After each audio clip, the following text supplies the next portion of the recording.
Më shumë se 24 orë pas nisjes së aksionit antidrog nuk ka asnjë informacion zyrtar.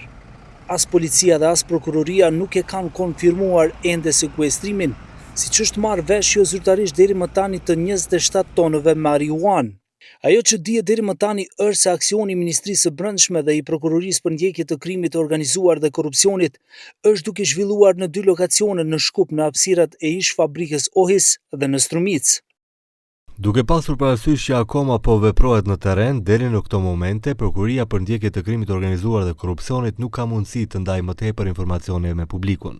10 furgon, kamion e automjetet të policisë dhe doganës dje pas dite hynë në ambientet e ish fabrikës Ohis në kryeqytet, ku edhe gjatë mbrëmjes është zhvilluar operacioni policor në lidhje me 5 ton drogë të sekuestruara në Serbi, që dyshohet se ishin kontrabanduar nga Maqedonia.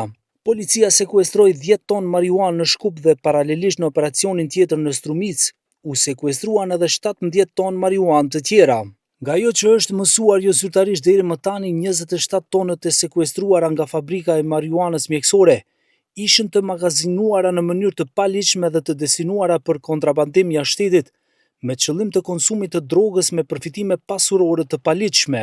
Dyshimet janë se marijuana është ruajtur në një objekt industrial në Shkup, dhe një pjesë e sasive ishin të lidhura edhe me objektet e prodhimit në Strumicë. Nuk është e qartë nëse bëhet fjalë për marijuanë të prodhuar për qëllime mjekësore që ka tejkaluar kufit e përcaktuar ligjor, apo për prodhim krejtësisht të paligjshëm. Aktivitetet për aksionin që pyesni akoma janë në procese sipër dhe për këtë arsye nuk do të jemi në mundësi të ndajmë informacione shtesë. Pas përfundimit të plotë të aksionit, publiku do të jetë informuar me kohë. Deri më tani informacionet zyrtare nuk ka as për personat e dyshuar dhe përgjegjës e as në çfarë kualifikimi ligjor po zhvillohet çështja.